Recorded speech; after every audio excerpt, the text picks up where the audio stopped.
this guy is invincible. I mean, he's got this like sphere of light that goes around him when he's like in real trouble, and you really can't touch him while he's got this sphere of light around him. He was like, invincible. He'd be sitting there fighting these huge ass ogres, and he's just sitting there swinging that hammer.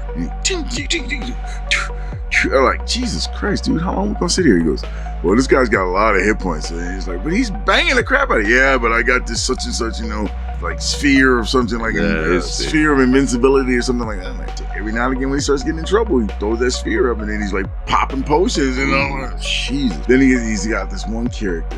His attack power isn't that great. He maxed out his blacksmith skill and he makes all of his own weapons. He was farming for all these weird ass materials. And then he makes this sword that did like 350 points of damage with every swing. And it's exponentially more powerful depending on your strength. Yeah. So instead of 350 points of damage, it's doing like 700 points of damage. And he's just cutting cats down. And he's like this pathetic blacksmith.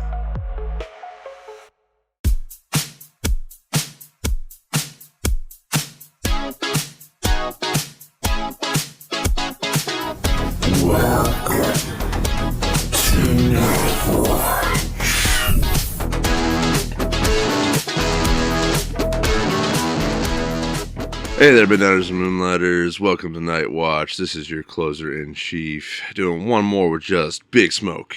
Aloha. Shouldn't say just Big Smoke. It's Big Smoke. This is, top headliner name. Look. Say just the Chief and Big Smoke just show. Just a cog in the machine. Don't worry about it. Just a cog in the machine. Well, it's definitely just the Chief show, man. Even though, I mean, at the very least, you have always been there for every episode we've done. The other two, they join in when they can.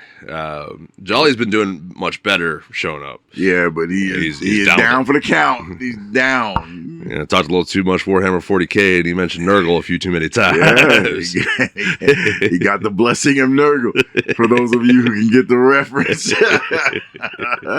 complete with the vomiting. Boils and pustules. Yeah, pretty sure he's feeling the blessing right now. And he does not do sick well. He was at work. Was it yesterday? I think it was yesterday. And he's doing the whole nose up in the air, letting his sinuses drain down into his lungs and everything. I told him when he had to deal with that, he won't do it. Yep. I said, dude, it's a little bottle called Flonase. Two shots to the nostrils. It's gonna sting, but it'll dry your ass out quick, and you'll be good for a couple hours. And no, you can't take more than 2 or 3 doses, otherwise you will freaking fry your freaking sinuses. Yep. So don't. Nosebleeds out the ass. He will blow a hole in your nose, literally. So just 2 doses, you good. And drink that Dayquil. I know you don't like. Man, I saw him drink 1 dose of that Dayquil.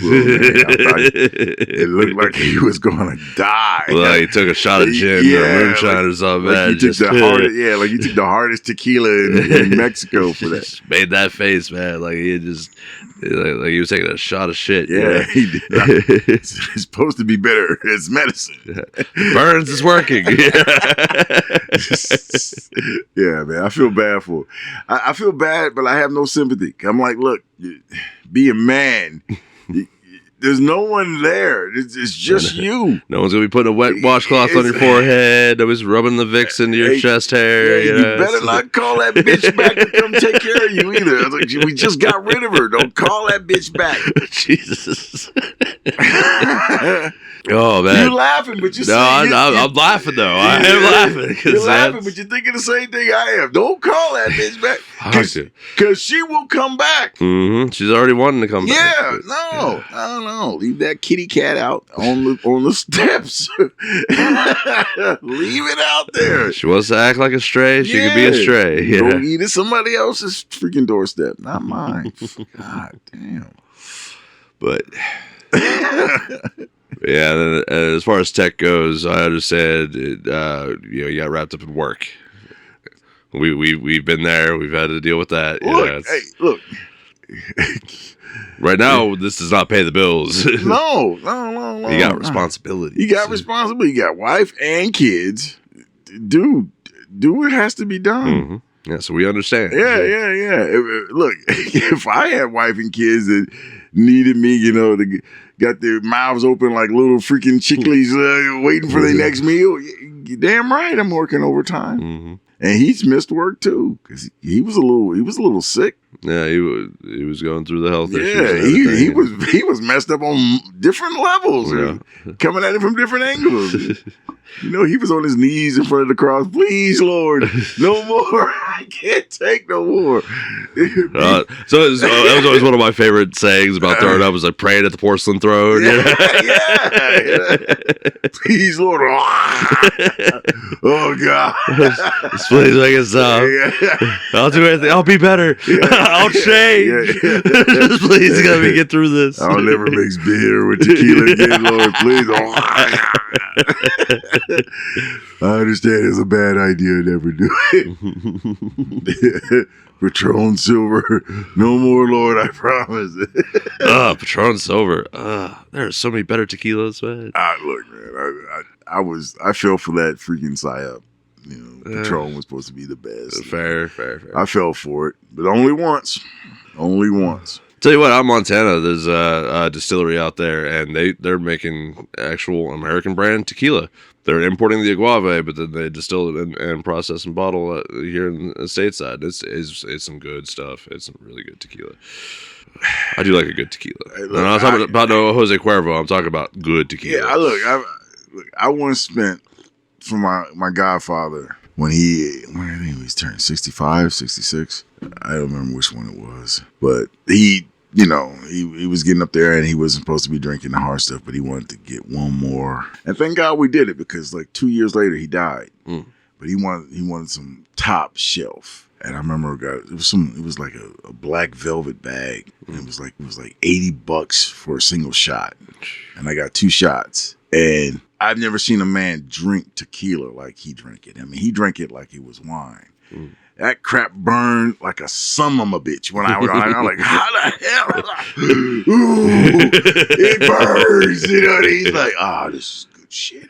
I'm like, God damn. And he stopped drinking years ago, He drank it like he was like, I can die now. Yeah. He done it, right? I'm like, man, this is some really expensive shit, but okay. But yeah, you know me, I'm a wine guy now. So I don't drink the hard stuff anymore. Yeah, you're all about that flavor. Yeah, I drink wine or mead.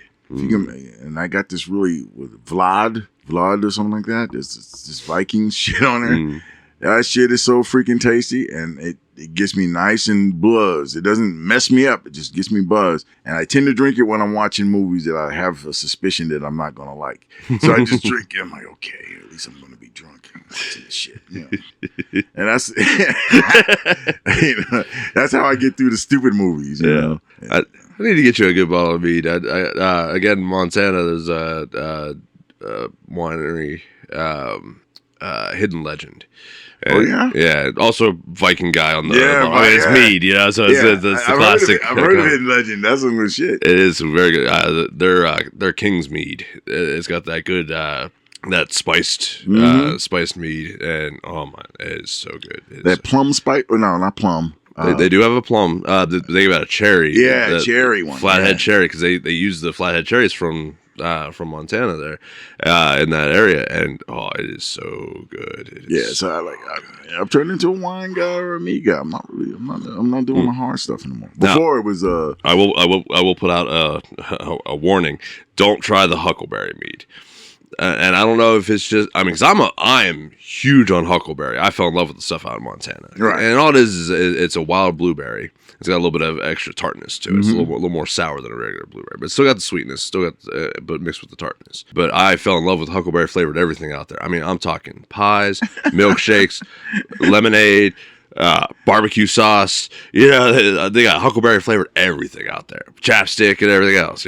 But and I don't know if maybe that's the reason why I don't like the huckleberry mead, is because I'm so accustomed to people mixing so much sugar in with the huckleberry flavor. And it's always so sweet, and it's not as sweet in the mead. It's still got that honey mead taste to it, but it's just not not sweet enough for me. So yeah, I think that might be it. I mean, for some people, I'm sure it's good, and you know, I won't say never to buy the stuff, but for us having to import it out here, which they do import, by the way, you can order bottles online, and yeah, it's good stuff. I just personally don't prefer the huckleberry mead. But the flathead cherry, excellent, top notch. King's mead, great. Honey mead, great. Yeah, there's a couple other flavors, newer flavors they've had come out recently that I haven't tried yet. So I'm gonna get a nice sampler package at some point when I can afford it too. And yeah, we're definitely gonna have to do a little taste testing. Yeah, possibly watch a movie. Yeah, well, we're definitely gonna watch a movie. Yeah, we're gonna watch. We drinking. We gotta watch a movie. Right. You gotta make that hour or two go by. Shit, dude. Drinking. Shit. Speaking of, we discussed that we need to do a gaming day at some point. You know, get out the old arcade classics, the old PlayStation 2 classics. Yeah. Yeah, we definitely need to, you know, get a couple rounds of Golden Eyes, some OG Halos. I like to see. I like to see real players play Halo because I can't play Halo. I lose at Halo all the time. My reflexes are crap. I just don't. I can't aim. Like that one dude with the shield who likes to sit the shield up. The jackals? Yeah, I can't hit that little circle where you can hit him in the face. I can't hit that. I always got to shoot through the shield. I would say I always aim for the side. Like I aim for the arm that's got the gun, the gun arm that's holding out the edge. I always aim for there. So I'm aiming for the elbows with the jackals. But either way, I have to like exhaust like half a clip trying to kill this guy. Oh, I got to run up on him before he shoots and start clubbing him with my freaking gun. See, I got better whenever. So my buddy JB and I used to play Halo religiously. That was our thing. I mean, from Halo 1 all the way up through Halo 5. And the only reason we didn't play the newer one was because it didn't come out co-op whenever it first released. It is now, I guess, but we just never circled around back to that one. But what we used to do whenever we would play, you know, local split screen multiplayer, you know, couch multiplayer, we would run this game mode where it was basically like tag. It's very similar to how you got a lot of these like 4v1 games like Evolve or Dead by Dawn, stuff like that, or Dead by Daylight, whatever it is. But so there would be one person who was it essentially, and they would have cloaking, extra shields, extra health, and extra strength, but they only got a melee weapon. They would get like the energy sword or whatever. And then you had the other 4 guys or other 3 guys that were, you know, basic shields, basic health, but you had any weapon you had access to. So we got better by, you know, playing rounds of this game where, you know, you're up against a nearly invisible, very tough opponent. You got to take him out before he gets to you, and it takes you more to take him out than it does for him to take you out. Oh, Jesus. Yeah, so it was like playing on like hard mode, on legendary mode, but multiplayer. I've never played that. It was a custom multiplayer game setting, so you know, we designed it that way, and I got better. You know, after a few months to a little over a year of playing that game mode, we were finally able to get through an entire run through of a legendary campaign. And that I played Halo right up into to ODST. That was a good one. That was a damn good one. I played it up to that. Did you play Reach? No, I didn't play Reach. That one came out shortly after. It was Halo 3 ODST, and then Halo Reach. Nah, I played up to ODST. Okay. And I stopped playing it because certain people in my family said I was dedicating way too much time to the game. So okay, you know. It took me forever to beat that game. It's just I played it mostly because I just like shooting stuff. Yeah. But it was I was terrible. I never ranked. I never got like, you know, I don't think I even reached the top 100. I just shot at stuff. But one game I was really good with is probably the Star Wars, not Battleground. Not Battlefront. Battleground. No, Battlefront. No, it's the one where, okay, you know the game like StarCraft? Yeah. Okay, there's a Star Wars version of that. Okay, was that Galaxy at War? I don't even know. I'm sure. I know that one was an RTS style one. And I've played that one. But I played that game. There's so many Star Wars games. Like, comment, and subscribe, by the way. Yeah. Like, comment, and subscribe if you love Star Wars like I do. But yeah, I played that game, and that I was good at. I got online and I beat everybody up except the people in Korea. Those cats, they kill me no matter how we play. But Star Wars Galactic Battlegrounds, is that it? That's it. Okay. That is it. Battleground. 2001 yeah, RTS. That's an old game, man. Used the Age of Empires 2 engine. Before that, the reason I like that game is that before that, there used to be a game called something Command. Command and Conquer. Command and Conquer, yeah. And I played that on my PlayStation 2. And that game I was really good at too. Man, we used to play in that ward room. We used to play forever. Just blowing each other up. Yeah. See, I enjoy RTSs in theory. I'm not good at them though. I am not strategically minded. I pre-planning. I take too long. Analysis paralysis out the ass. Yeah. And I always make the wrong decision, and I'm not taking into consideration what the other people are doing and then reacting to that. No, instead I'm just trying to build. I just try to build, and I'm like, all right, it'd be smart to have a couple of ground troops and a couple of tanks, and then back those guys up. Meanwhile, by that point, the other guy's already got every hard point captured across the entire midline, all the resource points. And if I move my column, and that's the other thing too, is I just keep all my guys in one spot, so I can't split my focus and attention different ways. Like I said, I'm not built for those kinds of games. Give me one character to be in charge of. Yeah, thinking strategically is not easy. Oh God, no. And then when you start learning like shortcuts and hotkeys, oh yeah, man, it's like I remember when I was like, wait a minute, if I press this button, I can just put a refinery here. Right. I don't have to search for it in the scroll. I can just and it's there. Right. Oh hell no. You in trouble now. Split up different groups that are good at different things, and hotkey swap between your troops. I learned how to put like I have a main base, and then I have a small mini base just to crank out troops. Yeah. Then I have a smaller base to hook just anything air powered. And learned. And then there was one time when it's like I didn't usually max out the evolution trees. Mm-hmm. But there was this one weapon in Star Wars. You get to have the Death Star. And you max out a certain element. Now, it moved really slow, and its defense was terrible. But when that thing fired, it would wipe out 4 or 5 grid squares. Like, just wipe them out. Yeah. And I remember my buddy was like, okay, we can't have the Death Star. No, fuck that. I need to have like 6 or 7 Death Star.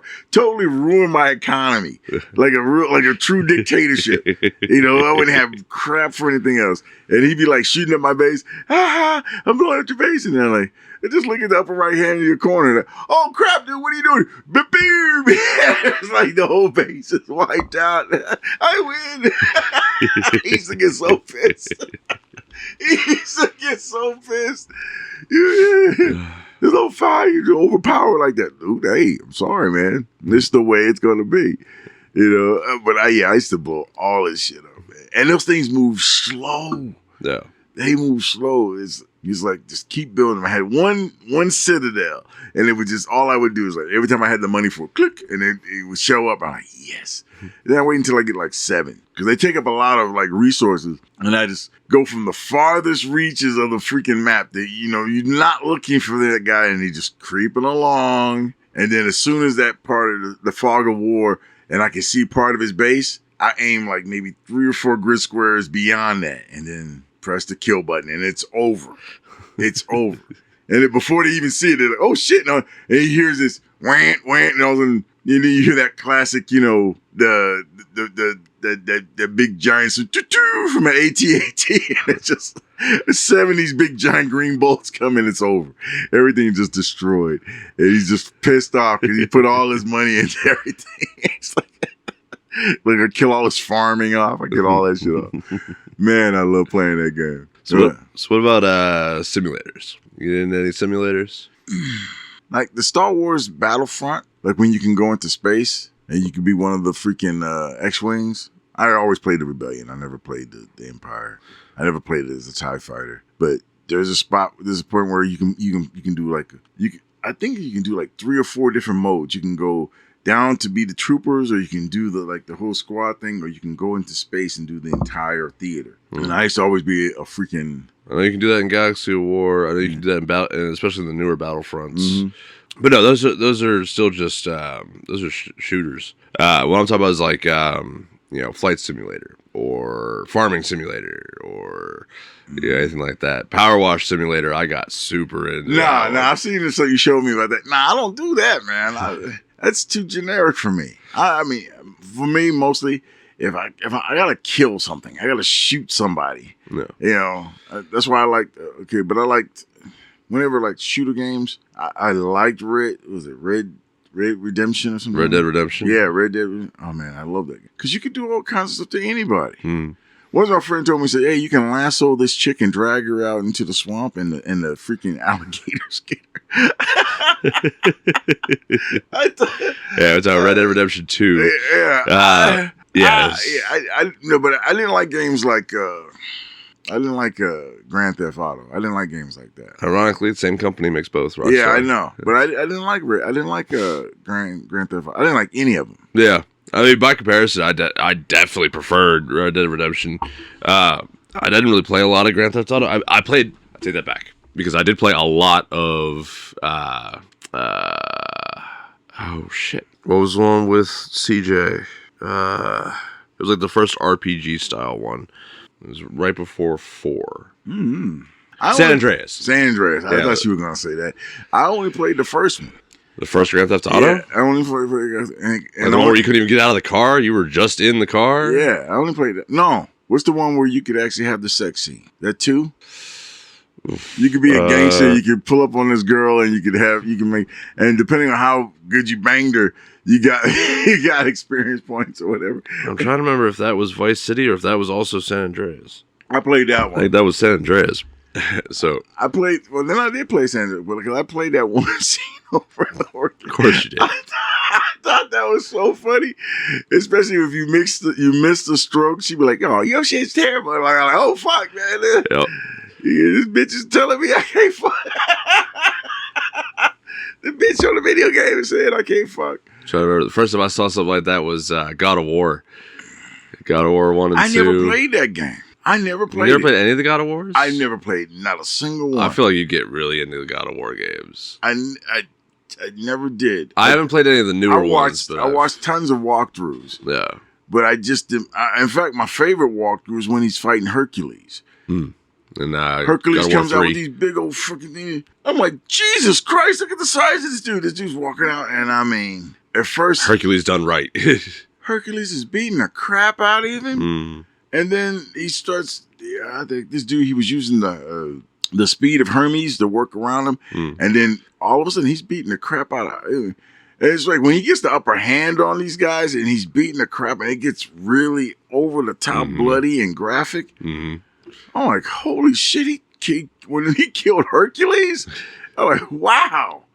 I think the worst part for me, though, is when he killed Poseidon. I never gravitated to him as a player character or anything. But when he reached in, he grabbed his skull and stuck his fingers in his eyes. And I'm like, holy shit, this dude is really into killing. He killed all the gods. And it's like, but I watch him, but I never played it. Like I said, I don't think I'd have that kind of. There's a lot of quick, flashy, colorful shit happening on the screen. Because the dude who was doing the walkthrough, this dude was juking moves, and dudes were trying to hit him, and he'd be sidestepping left and right, and then he was just doing some incredible stuff. I was like, I'd wreck a finger or my wrist doing that stuff. My wrist hurts now. I don't think I could ever play that. But fun to watch. Story wise, I absolutely loved it, especially seeing the stuff from the newer games. Like I said, I haven't played it, but I've seen a lot of scenes from. And Odin messing with him and being all like, "Oh, you're not the god you once were," and Kratos is like, "Yeah, you should count yourself lucky that I'm not the god I once was." And then like the videos I'd be seeing, it would flash cut back to seeing similar scenes where he's just brutally massacring his own kind. He's just taking out all the other gods. And it's like, yeah, he will fuck your day up. You're lucky he has some temperance and patience now. He wants to be a dad and all that crap. Yeah.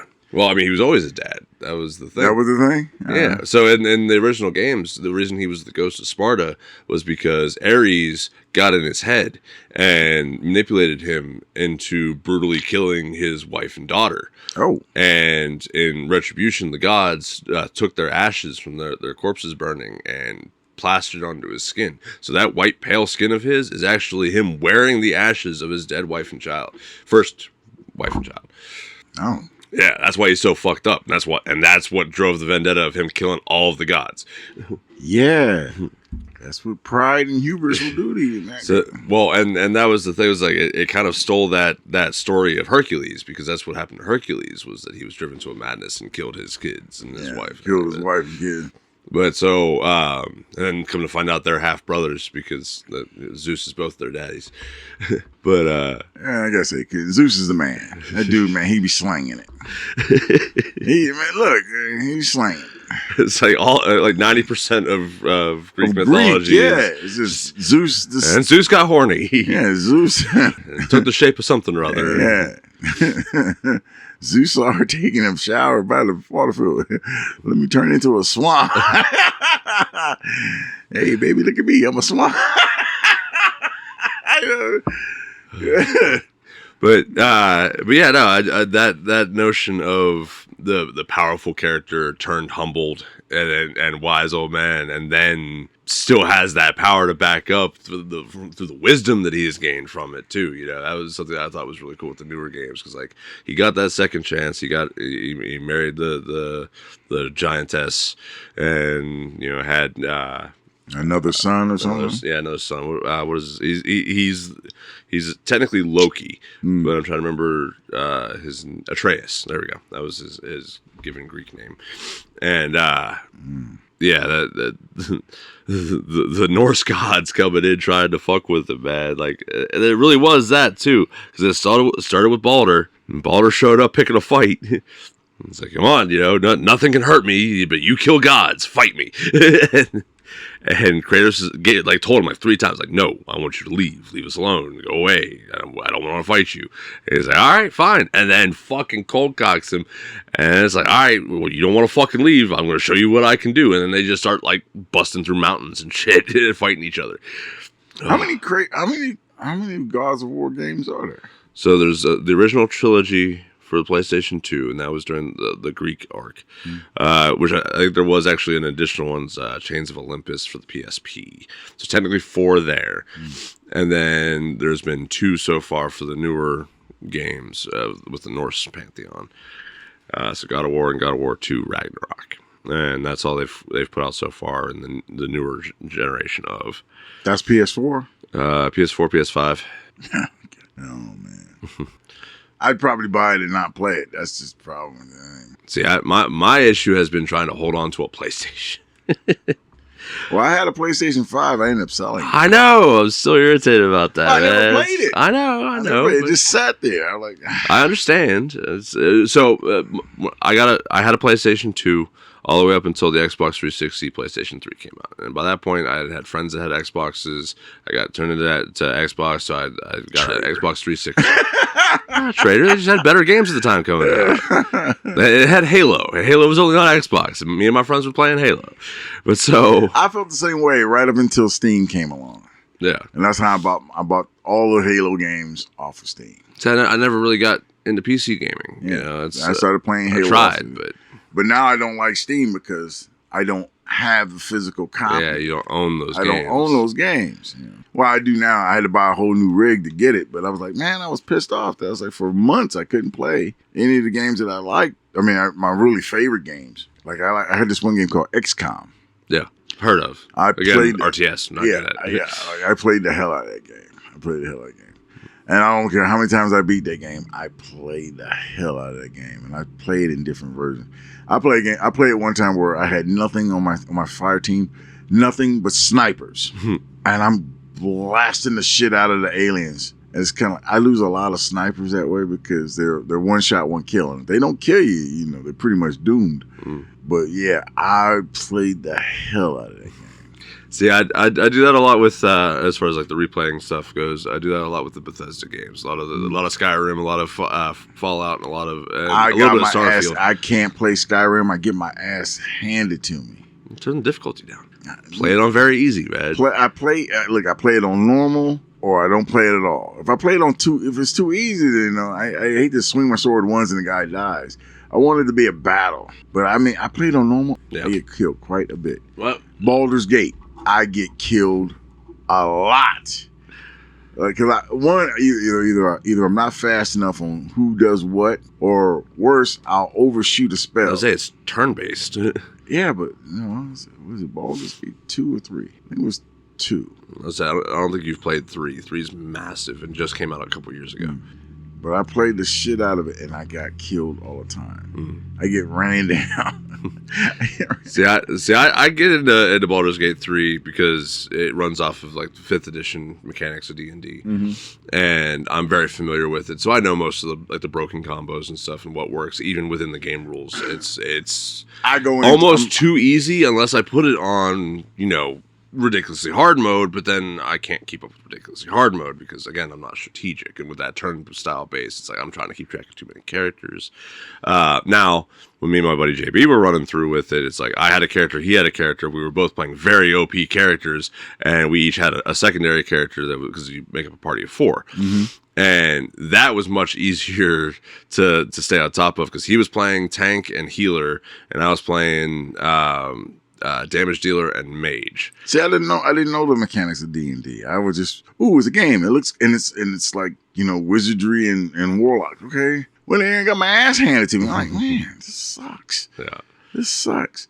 First time I played Skyrim, I'm running through the caverns and stuff. I'm like, I'm totally lost. I don't know where the fuck to go. Oh, really? Yeah. Look, I'm terrible at land nav. I am. Okay. I am terrible with land navigation. So I'll pass this particular thingy bob that I'm supposed to have, and I'm wandering around. Why can't I get out? Where the hell am I going? Fair. Yeah.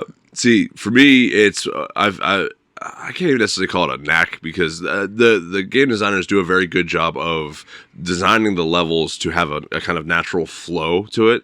I would say that if I do have a knack, it's just being able to very easily read that flow. It's like, I can tell exactly where I'm supposed to go because of the shape of the cavern and this and that. It's like, all right, it's almost like they built a hallway and then designed a cave around that hallway. You know what I mean? What's that game that everybody was talking about? It was so hard.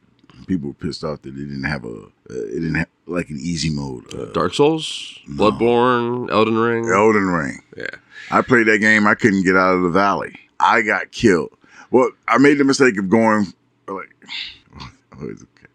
I played as a prophet. Okay. I tried to be a prophet, and I didn't understand the mechanics of a prophet. Man, that big old dude coming in, whammo! I'm like, holy shit! I mean, can I block with the fire? Whammo! You're dead. I'm like, what?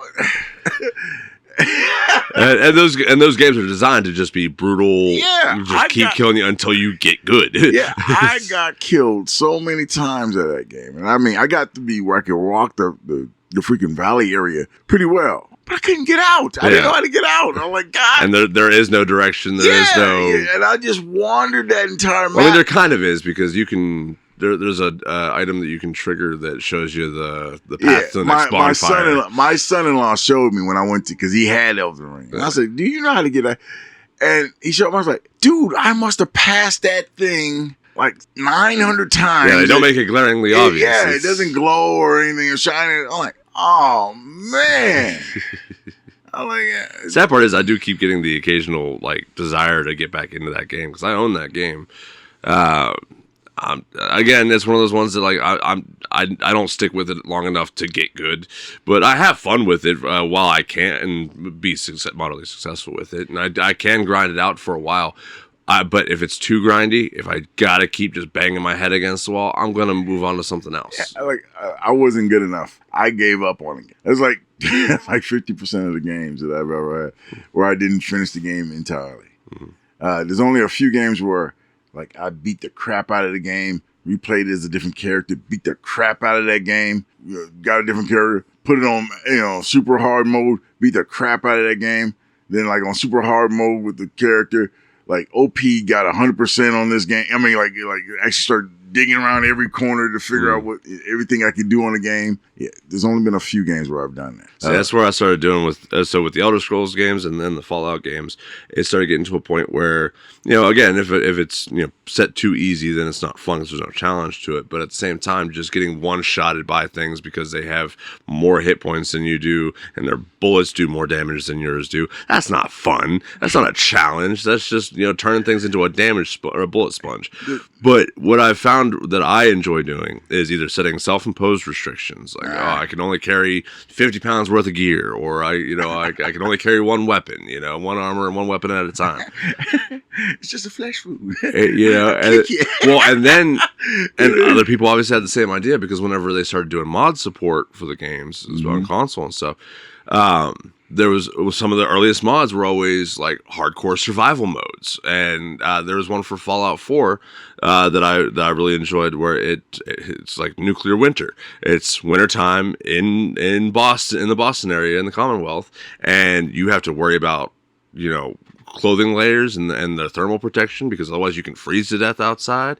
You got to worry about keeping stocked up on food because you have a hunger gauge that you got to keep up on. Same with hydration. You got to rest and sleep every so often because your character will get fatigued and exhausted. Yeah. See, this is why I can't play Fallout. I think I played 10 minutes of Fallout 1. Like after we talked about it the first time, I went on Steam and bought the first game. Fallout 1 or Fallout 3? I think it was 1. Okay, so original OG Fallout. Because it was like really freaking pixelated. Yeah, I'm like, what the hell? This was fun. It was with the bottle caps. I'm like, oh well, let's play. Yeah, like I said, I recommended starting at Fallout 3, but I wouldn't know. But if you like those old school RPG style games, I mean, I do. I like RPGs, but only if I understand them. Yeah, I like Diablo 3. It's about as far as I like to go on Diablo 3. Diablo 4, it looks too much like Star Wars to me. I think if I want to play Star Wars, I'll play Star Wars. But I love the old-fashioned, like I got the sorcerer, and the sorcerer throws that freaking fireball at you, or you get the Amazon, and whether you want to throw the spear or you want to get the arrows at it.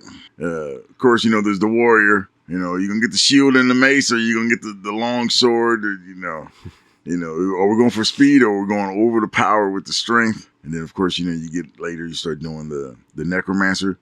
I love the necromancer. Oh my God. But then I'm like, I never get the division right.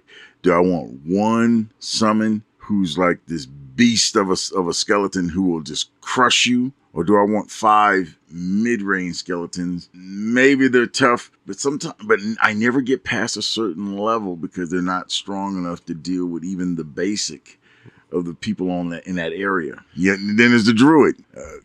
I never got good at the druid. I mean, why? I just never got any of his transformations right, because it's like if you can get like some of his transformations, and then how much power does he have within those transformations?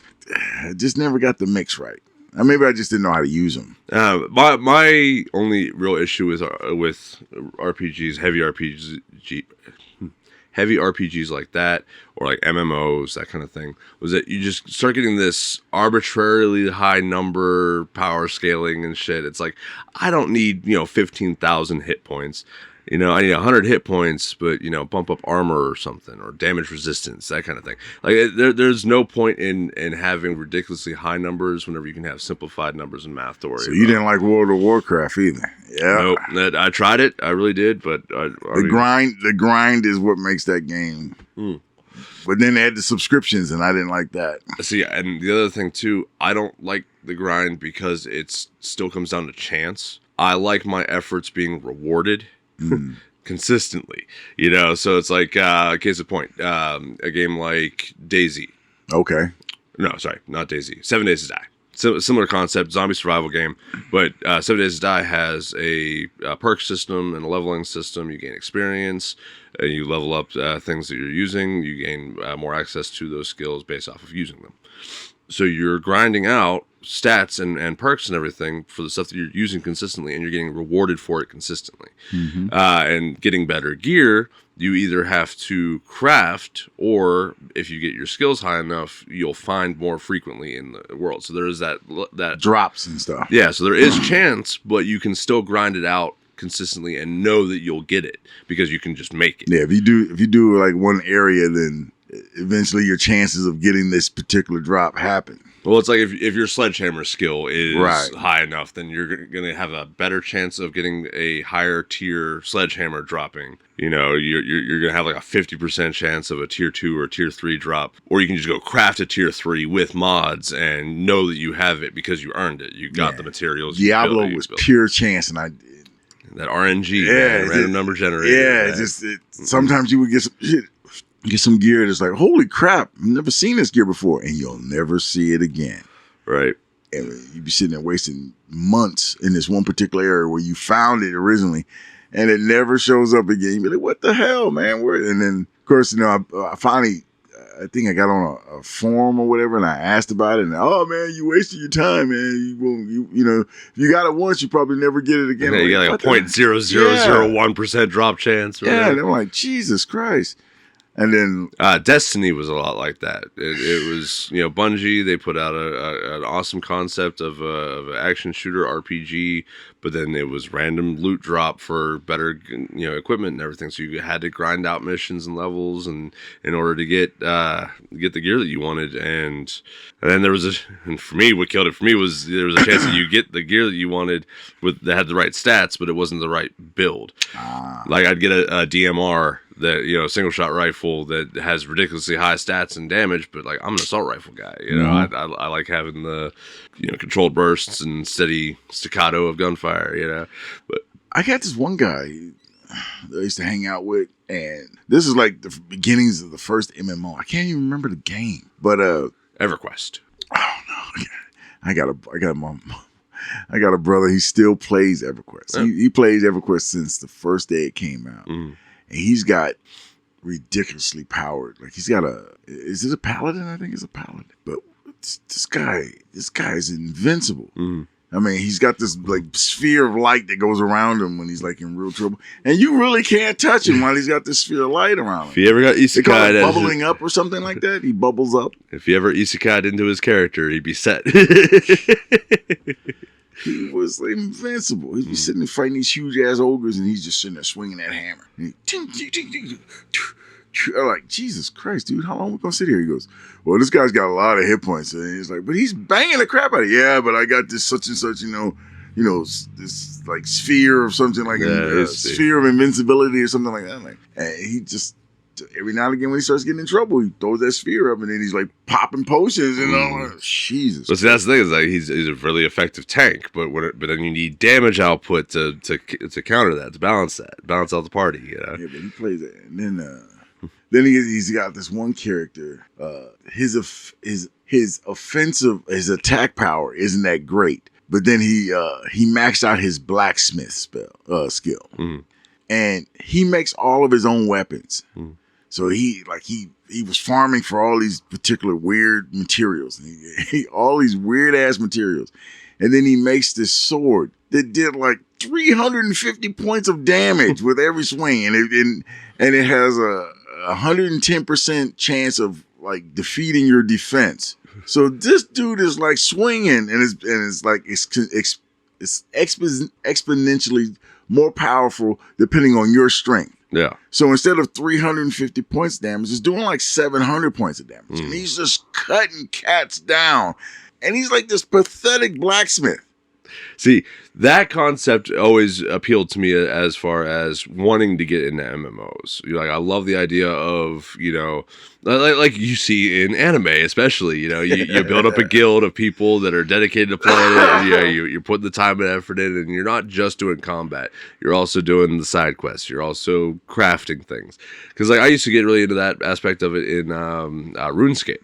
I used to play RuneScape back in the day, and my highest stat in RuneScape was mining. I don't know what it is. There's something cathartic for me about resource gathering, man. Because I still do it to this day. You know, if we hop in 7 Days to Die, especially, man, like mining, digging holes, digging tunnels, building and crafting shit. I love it. My boy was like that with EVE Online. he built an entire wing of ships that did nothing but mine. And he would be a punk about it. He would mine where all the patrol ships were. So like the pirates, when the pirates would attack him, the patrol ships would attack the pirates and the pirates would run off. He wasn't interested in winning like battles or anything. He was doing all kind of resource mining. And he would go into an asteroid field, and with that wing of freaking, and they were just like mining ships, a whole bunch of mining ships. They would attack an asteroid field and they would destroy the asteroid field. They would take all of it. Yeah. And he'd come out like super rich. So I did kind of similar with Elite Dangerous, where I didn't do the mining because you could, but it wasn't very profitable. I was just doing space road trucker, man. I was hauling cargo to different sites and just trading for profit, and I got rich quick. I was able to get the best ships in the game with all the best attachable parts and everything.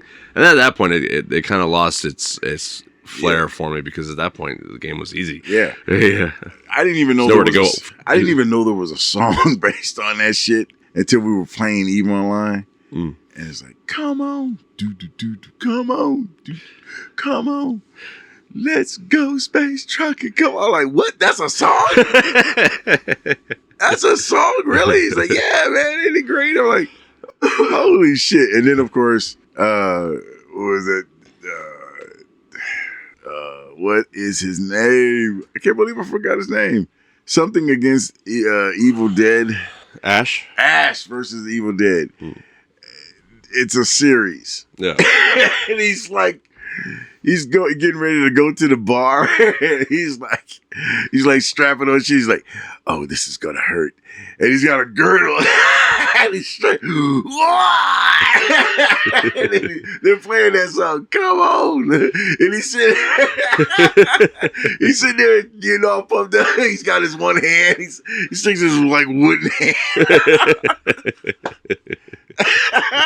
And he goes to the bar, and he's like, it's like 10 minutes to close, and the bartender's like, we're closing 10 minutes. He goes, I'm aware. And he's like this girl, pretty hot, but she's like half blitzed out. And he tells her this like the incredibly long-winded line to get laid there in the bathroom, and he's banging her from behind, and he's spanking her with that wooden hand. God, man, Bruce Campbell. He's a national treasure, man. Dude, and he's the only reason he didn't do another season of Ash versus Evil Dead, because like he goes, man, I'm too old. I can't do it like I used to. I'm like, oh man, I couldn't believe it, man. I'm like, I love that show. See, I got really into Burn Notice with him.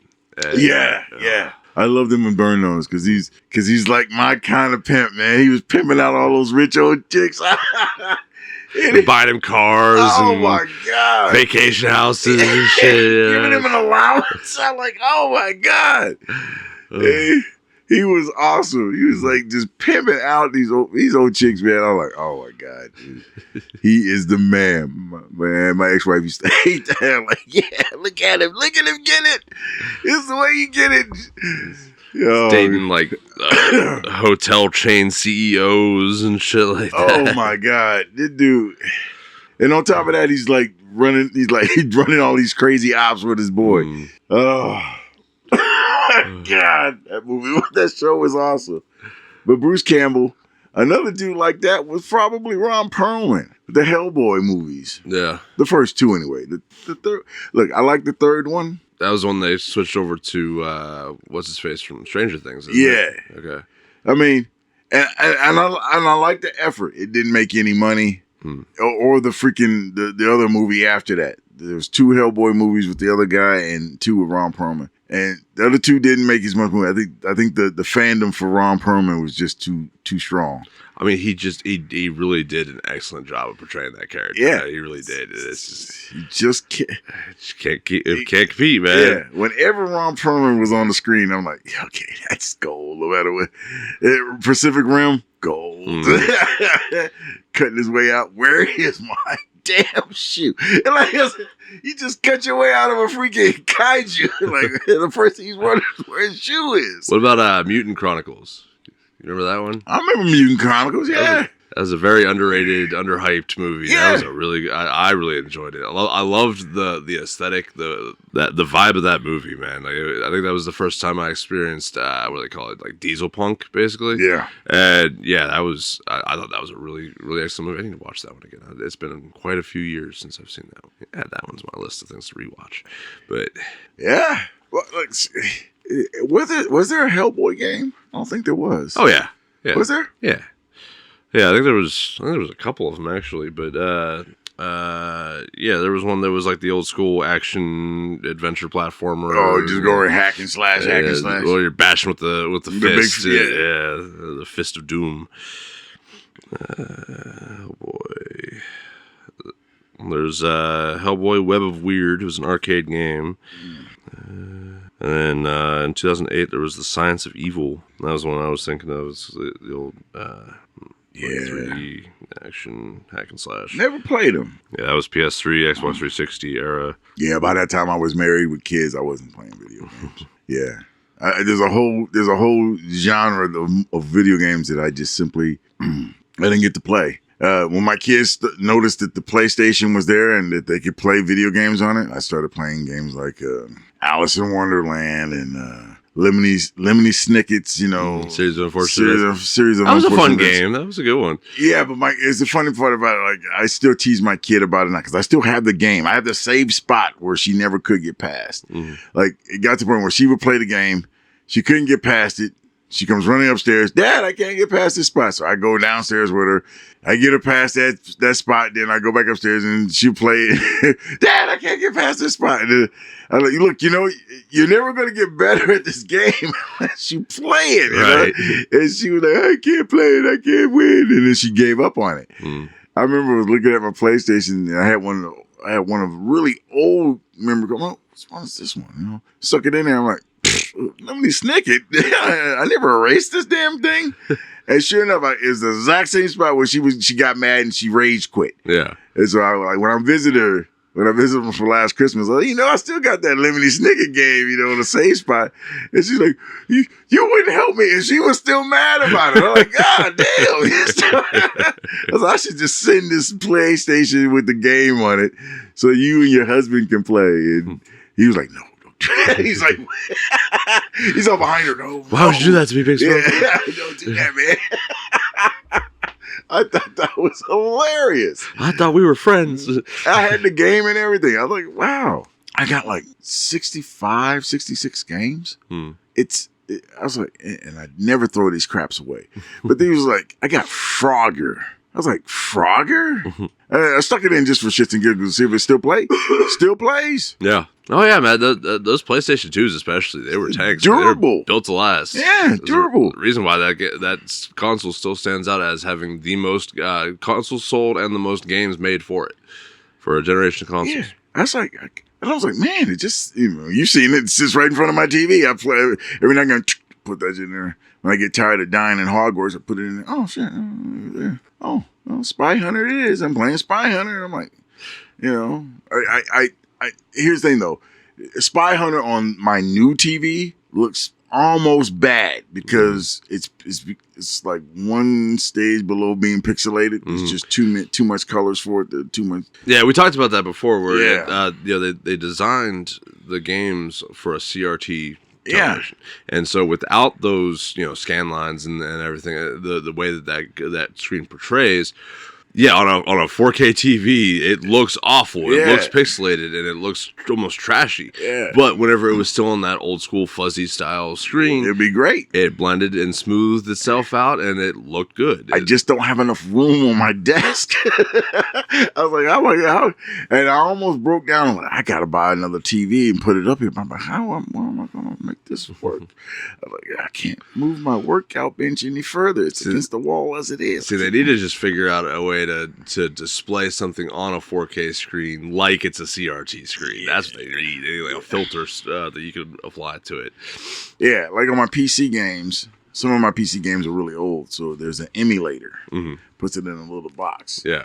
And it makes it look decent. And I'm like, oh, okay. Because I was too busy trying to find another TV to make that sucker work, and I couldn't find another one to make it work. But there's a VR game I saw that it's an emulator inside a VR game. So you put on the VR headset and you have the controllers and stuff, and you're in a room that's got a TV and it's got every old school console with every game. And so you just pick a game, pop it in the console, and then it zooms into the TV, and you're playing it on a CRT screen in virtual reality on an HD display. I got a buddy, I had a buddy in California. He had, this is when I was going through nursing school and we were doing security work, security guard, and he had this entire thing that his dad built for him. It was his dad was a programmer. So what he did was he made a programming matrix. Instead of programming matrix, that he put all of these old 1970, 1980, 1990 games on it. Defender, Joust. Yeah, all kinds of games like that. And he put them all on this one, like, it looks like a small little, like, an excess hard drive PC. Puts that on there. And he puts it in the side of a suitcase. And on top of the suitcase is this small, maybe 15-inch screen. And then it's hooked up to the matrix, and he can play it. And all he has to do is and he's got he go into this main screen, and it's got this long ass list of games. A whole library of and he just that was the bad part about it, because back then he couldn't just press the hold button and scroll through. He had to keep pressing it, and it's like this one game was like 87 or something. and then he could play it, and it was perfect. Yeah, it still works. Yeah. So I've seen people they call them MAME cabinets. I can't remember what the acronym stands for, but basically it's an emulator, but it looks like an old school freestanding arcade machine, but it has the whole library of every old school arcade game, and you can just boot it up and play it, and it's got all the buttons and the joystick and everything, up to 4 players on it and stuff. So I've been seeing a lot lately. I get a lot of advertisements for, they put out emulator consoles, or sell them, and it's basically like a mini, Raspberry Pi running computer, but it's got all the old arcade games downloaded to it. And man, his dad 100,000 games. Yeah, his dad is amazing, because he played this. The reason he did it, because he was always a programmer at heart, but he was he wanted this one game. It was called Operation Gunbuster, and it's basically where it was a stand-up arcade console, but it had 2 parts. I think it was the first time I played a multiplayer game outside of playing on my PlayStation. You got 2 guys on one side, 2 guys on the other side. Or you could have 1 against 1, or you could have 1 guy playing the computer. Everybody played against other people. So you would get one team A playing team B. I think at one time, the company that made that game went out of business. So he tracked that company down. He tracked those executives down. And he says, hey, do you guys have any of these things? So he goes, well, no, we don't have the tabletop versions, but we still have all the components. And we'll sell you those components. So it's amazing what people keep in their warehouses. But he bought the entire component echelon on it. And then he built the tabletop versions around that. And I was like, because it didn't look, because I've seen the original game. I'm like, wow, is this Operation Gunbuster? He's like, yeah. These guys sold me. I'm like, this doesn't look like it. Oh, no, I built this thing here. I had time, I had spare parts. I'm like, you built this from scratch? Plays just the same? Guy's a genius. He is a millionaire too, because he became a millionaire not by creating stuff, but creating stuff that the stuff was created for. He built joysticks and button positions and stuff like that. He built all that stuff, and then he sold a patent and did nothing else. Yeah, because everybody. Well, maybe not nowadays, because video games have gotten ridiculous now. But yeah, for the longest time, if you wanted to make a joystick combination platform or something you see some of these tournament guys where they got these joystick panels and stuff, these big ones and stuff, and they just plug it in. He has patents for that, or he had patents for that. Yeah, and so they had to give him some ridiculously small amount of money, like $2.50 for each component. He became a millionaire.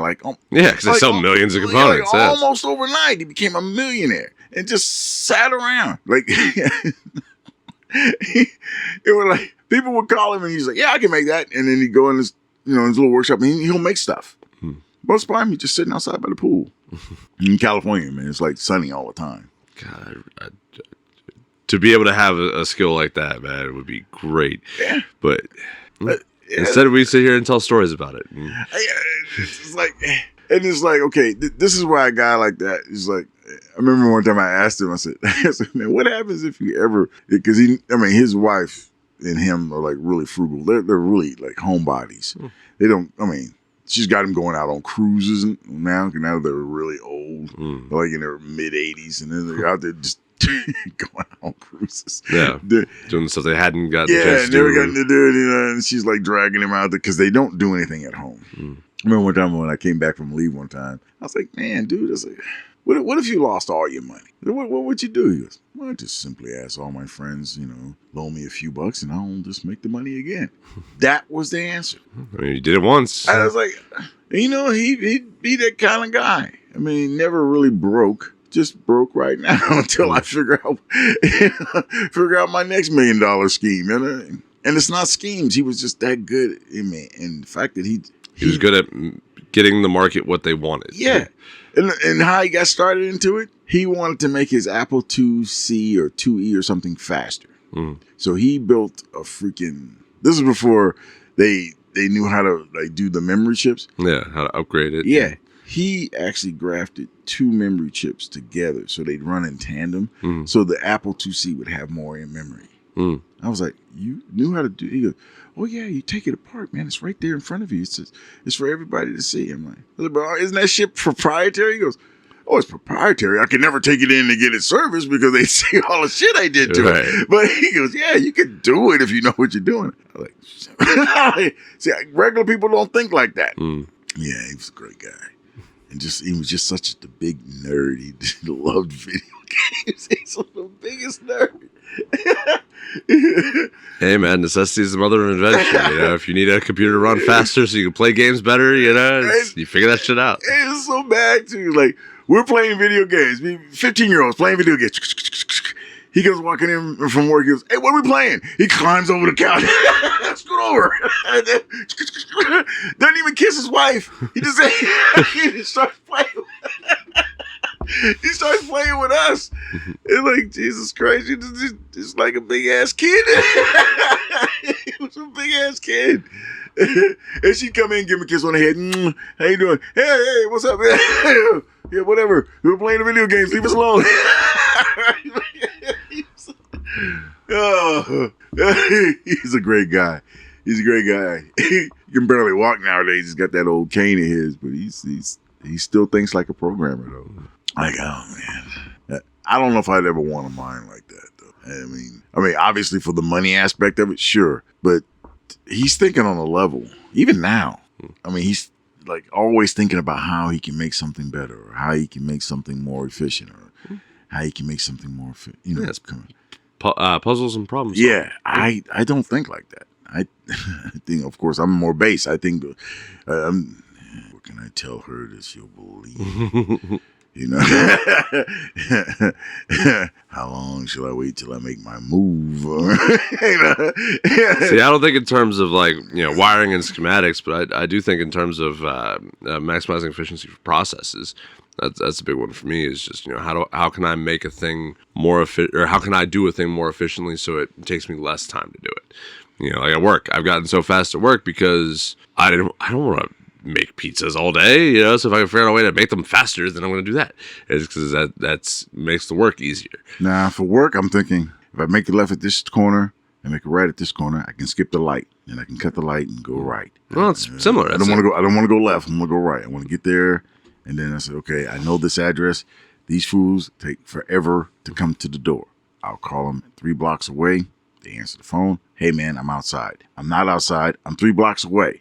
But by the time I get there, he's opening his door. Yeah. I think in that and that's very similar. That's maximizing efficiency of a process. That's $10 an hour thinking though. And I'm not, I wish it was like, if I buy this building and put like 700 tenants in it, that's 70 million a year. That's what I wish I thought. Well, you could do that. Nah. You just don't know because it doesn't entice you to do that. Yeah. I don't think in that grand scheme. I think in terms of like, oh crap, dude, I made an extra $1,000 this month. and I wish I could think I made an extra million this month, but I think in terms of things that are tangible, things that I can actually formulate in my mind, in my hands. I don't know, man. See, like arbitrarily high numbers, man. I don't need to think in millions. If thousands are getting me by and keeping me happy. Well, look, if we ever get to the point where I'm just a thousandaire, I'm fine. I'm cool, you know. Like I said earlier in the podcast, I don't want to be a Joe Rogan. I don't. Look how he's mega rich, and look how I could see the changes in him since when I first started watching. Starting to wear down. Yeah, he was tight. He had clear skin. He didn't have those incredible bags under his eyes he's got now. He looks like he's been run through.